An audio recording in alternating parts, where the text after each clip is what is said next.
If you have ever lost a significant amount of weight only to put it all back on again, or if this is your very first weight loss rodeo and you are terrified of weight regain, then this video is for you. And who might I be to talk about weight regain? My name is Coach Heather Shuker. I am a weight loss coach with the fasting method. And perhaps even more importantly, I have lost personally 80 pounds and kept it off for almost 4 years now. Also, I'm a nurse practitioner, which means I'm a healthcare provider, but I'm not your healthcare provider, so please don't mistake my videos for medical advice. The thing about weight regain is that it's kind of a really prudent thing to be concerned about. I don't think it's talked about much though, because so few people lose the weight in the first place. Less than 5% tend to be successful in losing a significant amount of weight. Unfortunately, then things really get bad because about 80% of those 5% tend to put that weight back on within the first year. In fact, you've got to make it about 2 years of maintaining your weight loss before you're kind of out of the woods and that your odds dramatically go up that you're going to be able to maintain that weight loss. And from what I've seen, if you make it to 5 years, you're golden. But if you're watching this video, that probably doesn't describe you. And if you have ever experienced weight regain, you know how devastating that can feel, especially if it took you a lot of time, effort, and energy to get the weight off in the first place. Believe me, I've been there. I've had the experience where first the pants get tight and then they don't quite button anymore, and then you can't pull them up all the way, right? The dress doesn't zip anymore. Or you start seeing pictures of yourself and it just makes your stomach drop because you can't believe what you look like. And for many of us, it's not just once that we've had that experience. It is a constant cycle over and over again. For most of my clients tend to be over 40 and have struggled with their weight their entire lives. Decades of this pattern has plagued their lives. And this constant thinking about weight loss and pant size and goal weight and food and shame and regret and guilt and fear, it's exhausting. In fact, many people, myself included, have spent a lifetime of being low-key tortured by the excess body fat that we've carried and the consequences. Not only the, kind of the physical consequences of how we look and how we feel about how we look, but also health consequences that start to stack up as we get older. It kind of feels like being in a constant weight loss purgatory where you're going about your regular life, but in the background is this low-key energy suck that is just like death by 1,000 cuts, reminding you that you have a problem that needs to be solved and you haven't yet. I used to think that this obsession was just me. It was something I carried, something that I've been journaling about since I was 9 years old, over and over and over again. But now that I work in the weight loss space, now that I have worked with literally hundreds of people about weight loss, I know for a fact it's not just me. Many of us are out there being tortured by this problem. And if you know exactly what I'm talking about, answer me this. What are you willing to trade to no longer feel that way? Because make no mistake, you will need to give something up in order to not be plagued by the relentless toll that having excess body fat has extracted from all of us. Either we need to give up the goal of ever successfully getting to a healthy body weight and staying there, or we need to give up the lifestyle that caused us to have and hold excess body fat to begin with. Both are harder than you think it's going to be. But I'm a weight loss coach, so I'm only going to be talking about the second one. I'm going to be talking about what is required to lose that weight and keep it off permanently. Let's start with the most obvious change first, which is we need to not eat what caused us to gain the weight in the first place at the level that we were eating it at, right? Like this is not up for debate. However, I feel compelled to say this because so often in the weight loss space, I see and hear of people white knuckling their way down, right? They are restricting, they are counting, they are, eliminating, and they are just desperate to see that scale hit that number, and they can't wait to be done, right? Oh my gosh, let me be done with weight loss so I can go back to normal. Oh boy, is that a setup for failure. Ain't no going back. You go back to living the way you were living, eating the way you were living, of course the weight's gonna come back. And if you have been carrying the weight for any amount of time, it's going to come back fast, right? Insulin resistance is one of those things that takes years and years to develop. So once you're at a certain age, it's not like being in your 20s and losing weight where you got a little wiggle room. Like once you're in your 40s, like the second you take your foot off of that dietary gas pedal, here comes the weight back. And I'm positive that if you've experienced regain later in life, you know exactly what I'm talking about. Even so, this is a huge reason that people regain the weight. They grossly overestimate how often and how much of the foods that cause them to gain weight they can continue having after weight loss. I especially see that as a fasting coach because fasting gives us a lot of wiggle room in our diet as far as how much of those kinds of foods that we can have. But when you take those big, long therapeutic fasts away, that wiggle room is gone. And so if you go from fasting 3 days a week to eating 2 or 3 times a day, and what you're eating has a high insulin response, then here comes the regain. In my experience, the people that don't get what I'm about to say don't lose the weight in the first place, but if they do, they regain it. And that is, if you cannot fathom going to a birthday party or a wedding or a baby shower and not having the cake, if you can't fathom going to a restaurant and not having that free warm bread or free, right? Or the tortilla chips, if you can't imagine going to, like a Super Bowl party and not having the pizza or the subs, if you can't imagine going on vacation and not eating whatever you want to, if that is just, all of those things are so foreign to you, you probably won't lose the weight in the first place, but you definitely aren't going to keep it off. The reality is that we're just too social, which is great. It's part of being human. We're social creatures. But every single social occasion that we go to is going to have problematic foods that tend to make people gain weight. And by people, I especially mean people that have struggled with their weight their whole lives, especially people that have struggled with a lot of excess weight for their whole lives. We are even more prone to having those foods derail our ability to maintain our weight. And so we can't just have those foods at every single one of those events. We just can't. And the people that can't accept that just can't wrap their head around that level of restriction and deprivation, which is the words that they use to describe, then they either never lose the weight in the first place or they just put it back on quickly because life is just too social and the math just doesn't work out. There are just too many opportunities of raising that insulin, putting them back in fat storage mode. And so the weight just all comes back. Now, here's the thing about that, because I know the concept of not having birthday cake at a birthday party really upsets some people. And if that's you, then my content probably isn't for you. But like, I know that moderation and not restricting and all of those things are what's been taught, right? You should be able to have the thing, just smaller portion sizes, et cetera, et cetera, et cetera. How has that worked for you so far, right? Like, I've been taught that too since I was a small child struggling with her weight, and that was not good advice because it did not work. And so why would it work now? If you've been plagued with this problem for decades and decades, then chances are the things that didn't work for you 20 years ago are not going to work for you as you get older.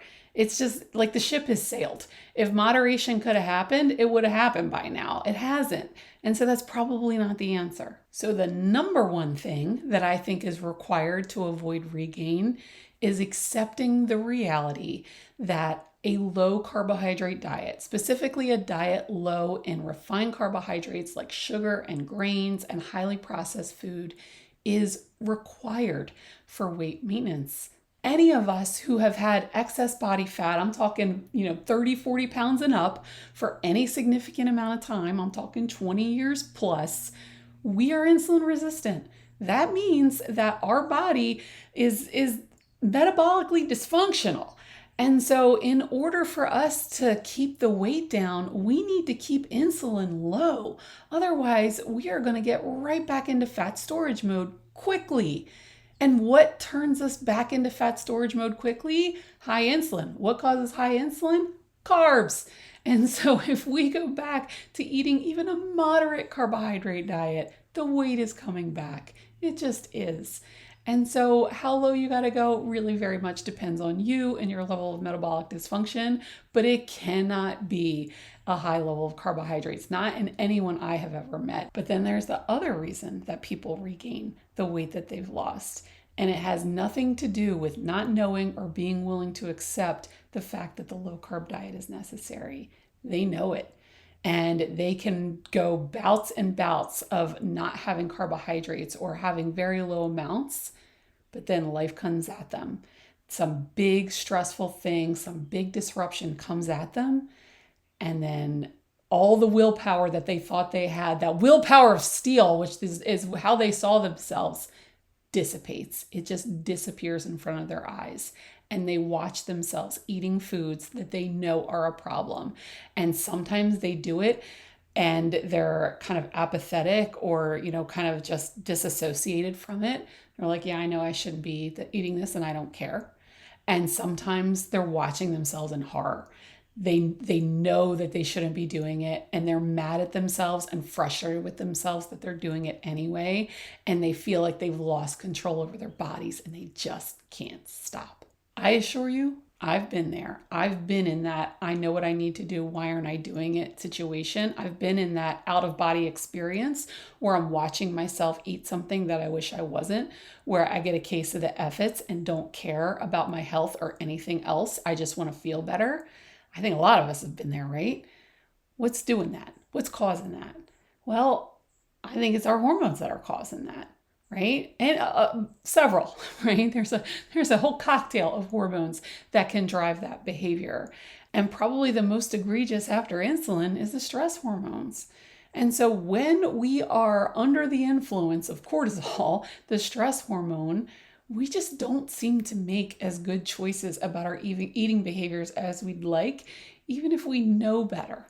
And so if we're experiencing overwhelm or loneliness or fatigue or anxiety, we are probably going to eat those feelings if that has been our pattern of behavior for decades on end.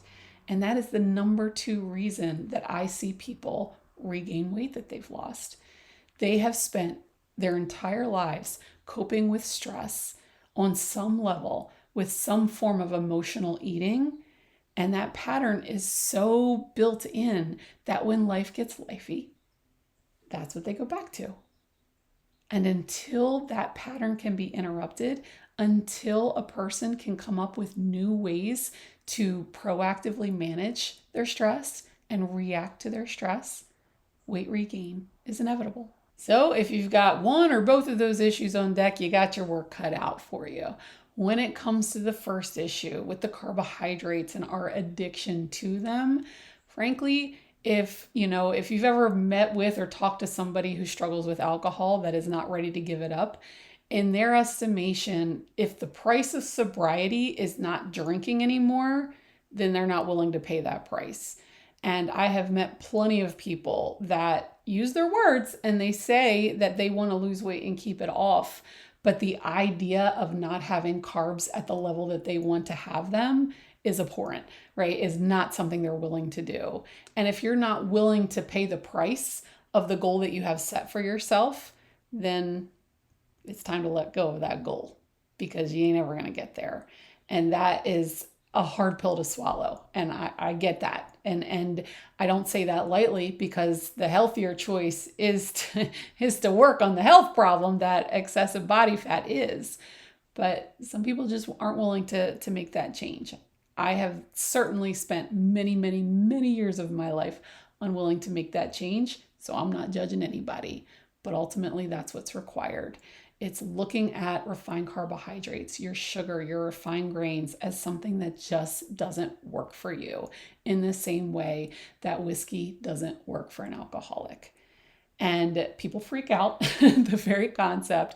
I can never have whatever again. No, but I think that, again, people grossly overestimate how frequently people think, oh, well, once a week I can have a cheat day, right? If you've been insulin resistant your whole life, that might be too frequent. Maybe once a month, once a quarter for some people. The problem is that for some people, just a little bit is too much and it sends them down a rabbit hole. Over the holiday season, I watch people who are doing great. They're doing amazing with their weight loss and with their dietary changes. And they start going down the rabbit hole of those holiday things, those kind of family traditions that they feel obligated and they feel like they just haven't celebrated unless they've had them. And then they have them. And then it wakes up the addiction and it takes hold of them. And then the weight regain starts happening. And so you got to know yourself and whether that pattern of behavior has plagued you and whether it's time to hang it up and say, you know what? I know it's the holiday. I've eaten those things a zillion times and they cause me nothing but problems. It's time to let them go. The second one, though, how we manage stress, emotional eating as a coping mechanism for the hard things that are coming at us. Whoa, is that one harder to deal with? That's a big one. And I don't know that it is completely possible to fully undo that. That hasn't been my experience. Maybe other people have found enough strategies to never emotional eat. I haven't. I certainly have fallen prey to stress eating and coping with hard things that have happened to me with food. Absolutely. Fortunately, though, I have really done a lot of work on proactive stress management. I have built things into my life.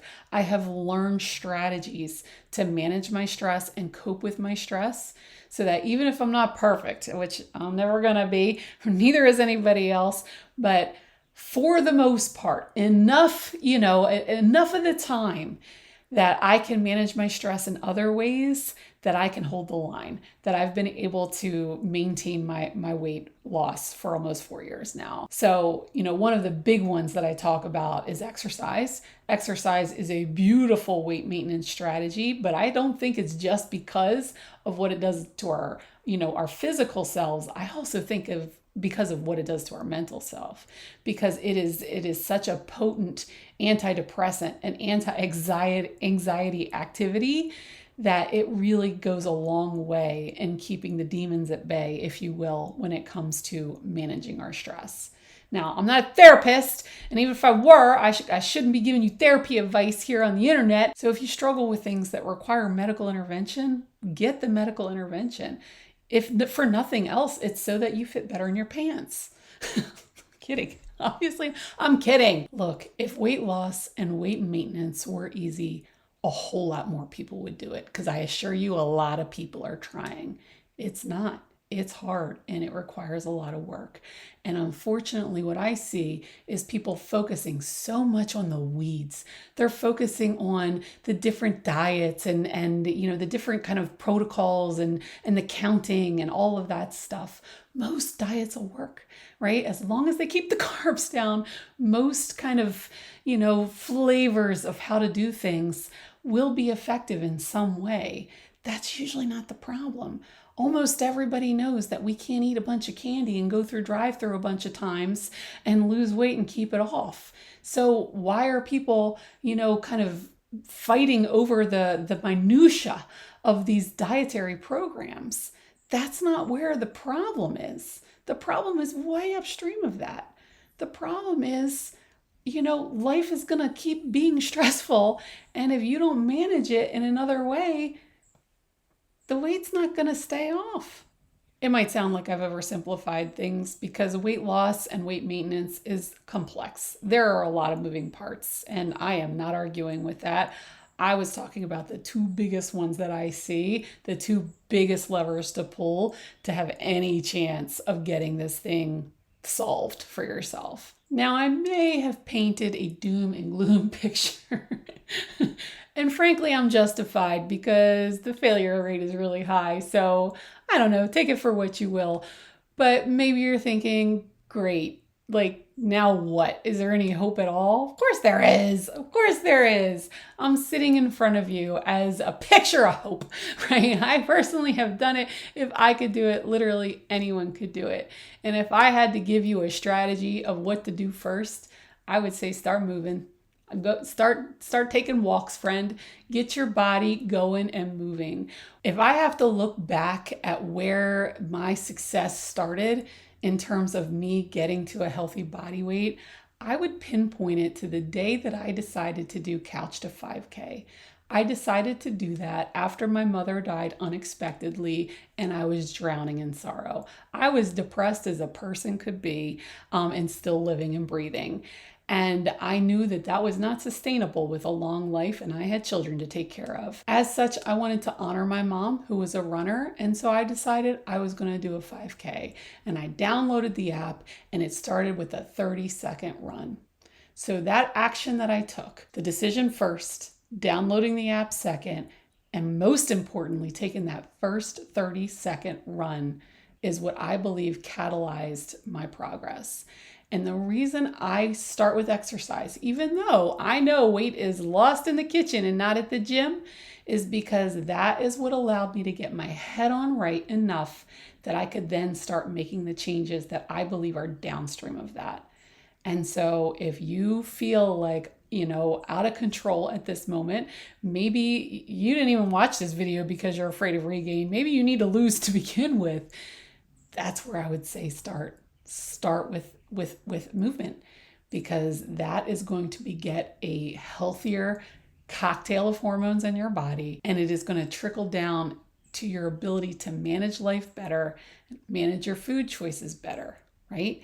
Once you start managing those food choices better, i.e., once you start pulling those carbohydrates out of the diet and insulin comes down, getting the insulin down is going to beget better and better food choices.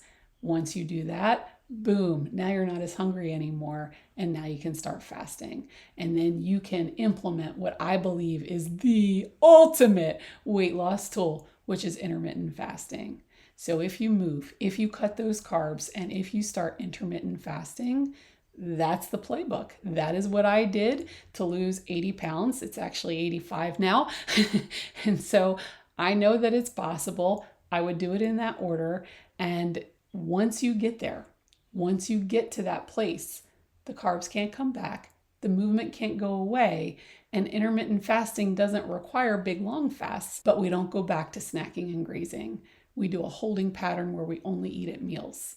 So if you lock in that holding pattern of meals only, you lock in a low carb diet, you lock in regular exercise, and you learn new ways to manage your stress that doesn't result in binge eating, you got it figured out.